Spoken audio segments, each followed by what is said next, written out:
Ladies and gentlemen, boys and girls, welcome back to the channel or the audio version, wherever you're listening. My name is Sal Vetri, and today I'm going to talk about that one dude for the NFL Week 8. One guy that I'm very interested in, not in terms of playing 100% into my lineups. No, I think that's a little bit ridiculous for really most players, if not 99.9% of the time for players in the NFL. I'm just talking about a guy who I find that is very under-owned in a spot that just screams out great spot, and a player that I'll be over the field on. Usually I like to find guys that are somewhere near the single digits. This player is right now pretty much there at 10% owned across the industry, what I'm seeing on average. So a guy that is making that single digit, maybe pushing it being the double digit, but 10% owned. I think it still counts, or it's at least close enough. It's a guy that I'd probably want to be about double the field, somewhere around there on. Maybe I'll have a little bit more, maybe coming around 24%, but I feel good about the percentages and the crunches of this guy that I'm getting. It's a player that, no, it's not a quarterback. We've yet to have a quarterback because I don't think quarterbacks need to be that one dude unless for some reason there's just a quarterback going unowned that's in a smash spot, and that's not the case this week. The good quarterbacks, Deshaun Watson, Matt Stafford, Jared Goff, guys that are in really good spots. Matt Ryan, if he plays, Ryan Tannehill picking up some steam as a cheaper cash end option with maybe some tournament upside in his matchup. Those guys are picking up steam. It's not a tight end this week. I think the tight ends are pretty standout, pretty clear and obvious. You can check out the final thoughts video that was posted yesterday on this if you indeed want to. It's not a wide receiver as it usually is, and the majority of the time I believe it's been a wide receiver and or a tight end. I'm not even sure if we've had a running back yet. I have to go back and look. But that one dude for the NFL Week 8 finds himself in a very good matchup where he's technically, and this should give it away, technically the home favorite. That one dude for Week 8, I like multiple people on his team, but his correlation and just how you get the biggest ceiling out of his position is usually exactly where he is as a 13-point, technically home favorite, as he's in London, as people have been pointing out to me all week, as I think I got it wrong earlier in the week saying that he was a home favorite. Yes, he's on the road. You can see with the target offense sheet over my shoulder, and before I announce his name and a picture pops up, the target offense sheet over my shoulder says that this guy's team total is the highest on the slate at 30.75. Really high team total, huge favorite. And we haven't even gotten into his matchup yet. We haven't even gotten into this player's usage yet. It's getting good. But before we do, hit that subscribe button. We're about to hit 14,000 subscribers. Thank you so much. You can check out, if you like this video, please hit it and you get value. You can check out my exclusive content linked down below on Patreon. It's NFL content over there. Now my NBA model for projections is up as well. NFL, I do 2 shows a week, well 3 with a live stream. I do an ownership podcast and then a Sunday morning closing thoughts. Those are my shows, but then there's a bunch of data. There's about a 15-page write-up right every single game. I talk about players that I find valuable. It's about 75 plus players. Talk about wide receiver cornerback matchups, offensive, defensive line. I put about 25 hours a week into NFL content on Patreon alone, about 10 to 15 on YouTube. So if you want more of my content, this just kind of scratches the surface of what I do. I do a lot more over on Patreon that I think you'll get value from. We are closing in on 300 patrons. I think we have 291 exactly as I shoot this. So you can check that out. You can check me out on my social medias, Twitter at SalVetriDFS, Facebook, Sal Vetri Facebook page, and then Instagram is Sal Vetri as well. I think I'm currently private, might open that up, so it's just public. And yeah, you can check me out all over there. I appreciate you all tuning into this video. And now let's get back to talking about that one dude. As this picture's about to pop up over my shoulder, I'm sure that one dude this week is Todd Gurley. Oh, I hear the gasps. Oh, everybody's going, Todd Gurley, his leg. Everybody's yelling out, oh my God, I'm so scared of Todd Gurley's leg. How dare you say Todd Gurley this week? As people not owning him at 10% this week, I understand the concerns. I believe there are concerns, but at 10%, I'm willing to have more than that, a lot more than that too. And let me discuss a little bit as to why. Look, we're talking about hindsight here.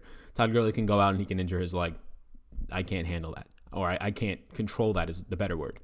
Todd Gurley also did play 61% of the snaps last week, and he got 19 touches. So when people tell me, oh, but he played 93% of the snaps when he played his 2 games ago because he missed a week, and then he only played 61% of the snaps, Sal, what gives? All right, well, he got 19 touches, so what are you worried about? Every single time he was on the field, he was pretty much getting touches in a game where his team just ran the ball the whole second half, and yes, was very much willing to give him the ball.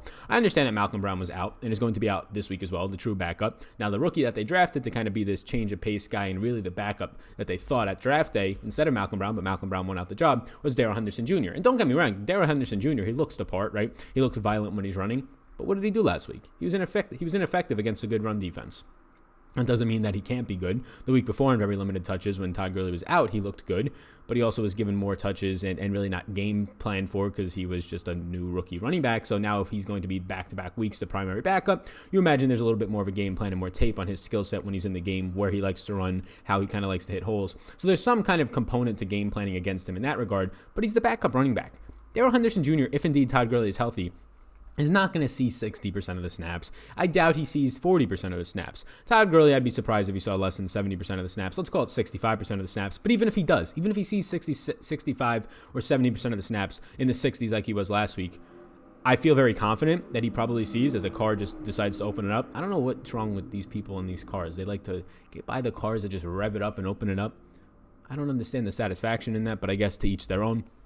But yeah, Todd Gurley, he's going to see 20 touches. If indeed he plays 70+% of the snaps more times than not. I haven't projected very close to that. Maybe it's a little bit of a bullish projection on him, but I'm fine with it. He's a 13-point favorite against the worst run defense in the league, and he's priced at $7,400, a very affordable price point, especially when you dip below his price point. It's a lot of question marks around running backs, and especially when you factor in their matchups. Todd Gurley, Cincinnati Bengals this year. Most points to the running back position so far this year.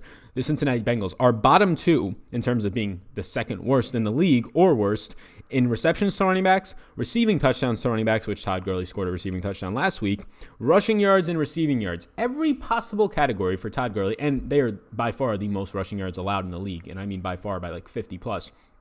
Every single running back who has played them has had a beneficial game. Now you have Todd Gurley, who the only reason why people are not owning him nearly as much is, okay, Leonard Fournette's in the price range for $400 more. I get that. Pretty big workload. More difficult matchup, but pretty big workload. The only reason is you're worried about Todd Gurley's leg. And look, I understand the concerns, but what last week did not give you some sort of confidence? The 19 touches that he saw weren't enough in a week where he practiced on a limited basis, and now he's been practicing in a capacity for full this week. What is scaring you away? And then you also factor in the other side of this game. Okay, how often does it become a 13-point spread where Gurley's a 2-touchdown favorite or around there, and he's actually getting a bulk of carries in the second half? I think pretty often. The Rams acquired Jalen Ramsey. That really puts a damper on Auden Tate and Tyler Boyd when Tyler Boyd's not on the side and Auden Tate on the outside. And Andy Dalton already, his receivers. Alex Erickson's big game last week. That's really going to keep you confident that this game stays close. Alex Erickson on the outside? No, not so much. This Bengals offensive line is still atrocious. Dead last in the league in adjusted sack rate, dead last in the league in adjusted line play. It's not going to help Joe Mixon and Giovanni Bernard get free. They haven't been able to. It's not their skill set. It's their offensive line in front of them that continues to battle injuries. They will get Glenn back this week, but he's the guy that just got fined $200,000 by his team and suspended one game for just speaking out against how the team is performing pretty much and conduct detrimental to the team. You really think he cares about playing his full potential right now in this game? No, I don't think so. So the chances that Andy Dalton does not do well in spots where in London quarterbacks in general have just not played well because of the time change, it seems. I'll take Todd Gurley there and his offense and his defense really to hold this Bengals terrible offense down with a bad offensive line play and pretty below average wide receiver play. I'll take that, and I'll rely on having him as a big favorite in this game. Again, he's the highest team total on the slate at 30.75. You have to like that. Malcolm Brown is out. Darrell Henderson Jr. is going to be in and backing him up. I'm not sitting here going to tell you that Darrell Henderson Jr. is not going to see 30% of the snaps because he might. But I think there's a greater chance that Todd Gurley plays 80+% of the snaps than Darrell Henderson Jr. plays 50% of the snaps. And I feel really confident in that. Todd Gurley is the guy that this team needs if they want to establish play action early in this game. More people are going to bite on Todd Gurley getting the ball because he is still an effective running back, as much as people want to say that he's not. He's at least the name value is going to make him more effective in the play action game, if anything else does not. More so than Darrell Henderson Jr. in terms of people being scared about what he can do to you. And Todd Gurley has been used in the passing game. I mean, the week before he got injured, he saw a handful of targets and he caught, I believe, over five balls that game. He got in the end zone last week in the passing game. Todd Gurley is Todd Gurley. And at this point last year, if he was 7,400 against the worst run defense in the league as a 13-point favorite with a 30.75 slate high team total, it wouldn't be much of a discussion. I understand the knee has deteriorated some, apparently. I understand that he's banged up and playing with some injuries. But based on last week and now having another week of practice in the books, I'll take the 61% of the touches last week. If you gave me his same exact 61% of the snaps for 19 touches that he got last week, this week, I still think he's that one dude. I still think 19 touches of Todd Gurley against this defense when you're this big of a spread and a favorite, I'll take that. But I personally think he's going to get more. So Todd Gurley this week is that one dude. And I already know everybody's going to be commenting, but Sal, his injury. I'm well aware of his injury. That's why he's low owned, and that's why I like him even more. If Todd Gurley was 24% owned, you could be damn sure that I'm not going to have the same amount of interest in Todd Gurley. It's because he's 10% owned, and everybody's going to put him in 1 out of 10 of their lineups. And if I just put him in 2 or 3 of my lineups out of those 10, and probably closer to 2, just double the field, don't have as much leverage on it in terms of if things go bad. But if things go good, I have double the leverage that the field does, and I can move up the leaderboards. I feel really good about that type of a play.